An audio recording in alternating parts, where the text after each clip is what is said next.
So I woke up pretty early this morning. I typically wake up around 7 to 8 a.m. I went to Starbucks and I'm also filming a vlog that will be up on the channel either later tonight or tomorrow. If you want to see some vlogging content or other content, stay tuned for that.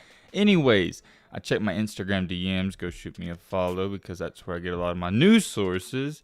And I came across this. My boy Ant on Instagram messaged me this morning at 9:56 a.m. exactly and said, "Yo, Matt, Mikey fell to 18 on the rankings." Originally, and at first glance when I looked at it, I thought this was a lie or he was trolling or something. He was the only person that sent me that DM. Normally, when there's big news going on, I have multiple people sending me stuff.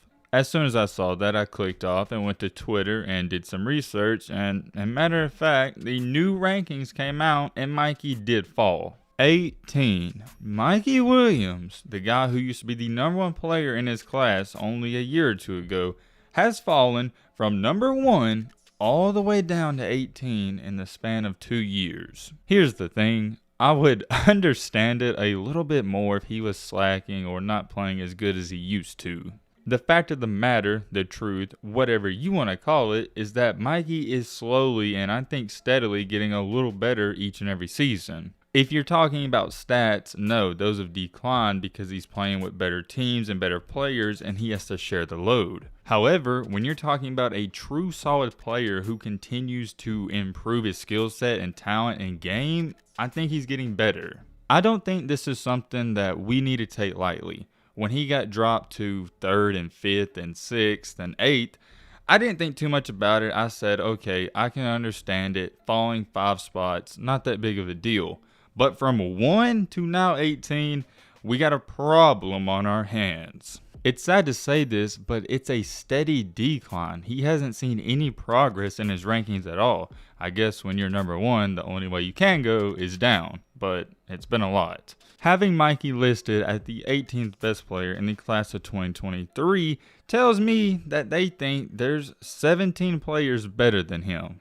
I don't think so. I'm going to bring this up. Remember, only a year ago, this is when DJ Wagner was number 1 and Mikey was 2.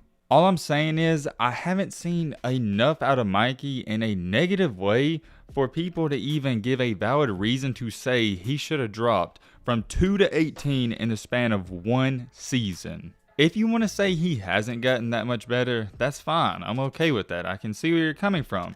To say that he's getting worse though and to drop him as far as they have, it doesn't make sense to me. Let's look at this situation from a different perspective. Over the span of the recent couple of years, from the time Mikey was ranked 1 up until now, he hasn't grown all that much. He hasn't gotten taller, he hasn't gotten bigger either. He was already an athletic freak by the time he was in 8th grade.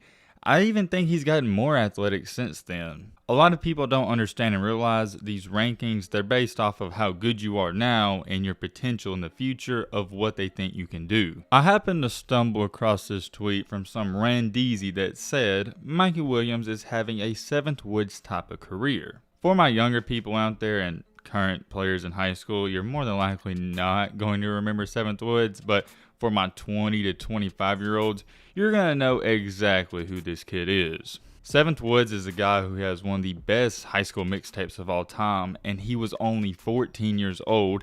I remember it like it was yesterday. People were comparing him to Michael Jordan. In a very similar situation to Mikey though, after his freshman year, he slowly had a decline in the rankings. To make a long story short, he never lived up to the hype.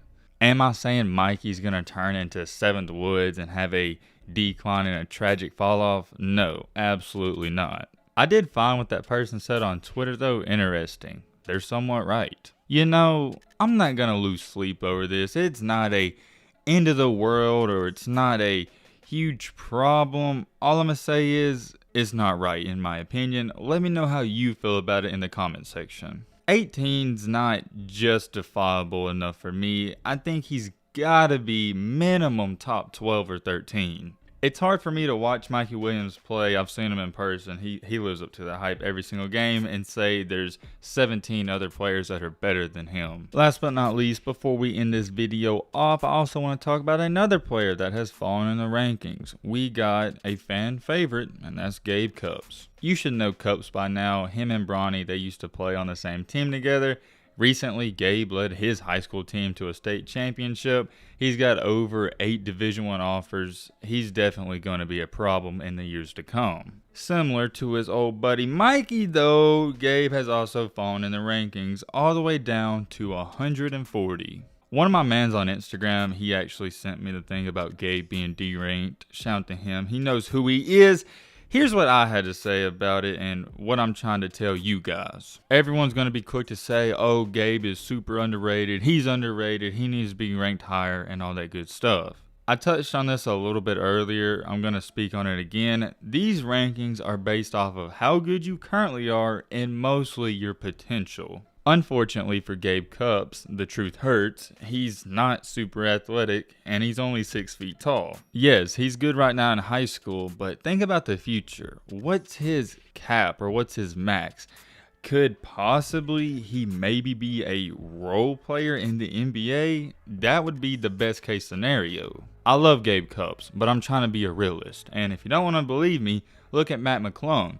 You remember all the hype and attention he was getting on YouTube years ago? He was getting millions of views, yet he was only a 3-star recruit ranked in the same area as Gabe Cupps. To sum it up, I hate to even say this, if you're a 6-foot white guy, you're not going to be ranked that high, and that's the truth. Think about it. How many 6'1", 6'1", and even 6'2" white guys are ranked extremely high in the rankings? It's rare. Even with McClung, he was insanely athletic, but they were still sleeping on him. Therefore, I'm not shocked with Gabe being D-ranked or only being ranked 140th. I see where they're coming from. Is there 139 players better than Cupps? Probably not. Cupps' AAU teammate, known as Reed Shepard, nobody really knows who this guy is. I saw him play in person in Birmingham. He, out of all the players in the entire tournament, stuck out the most to me. He's a great player, a great shooter, great scorer. He can do a little bit of it all. He's only ranked 3 spots behind Mikey Williams. I found that interesting. That's a name to pay attention to, so keep your heads, wait, is that right? Keep your heads turned or eyes open, something like that.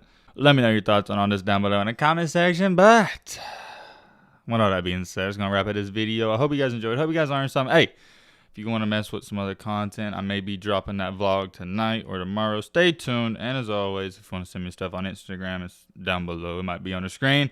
Let's be great. I'm out, y'all. Peace. Somebody bit.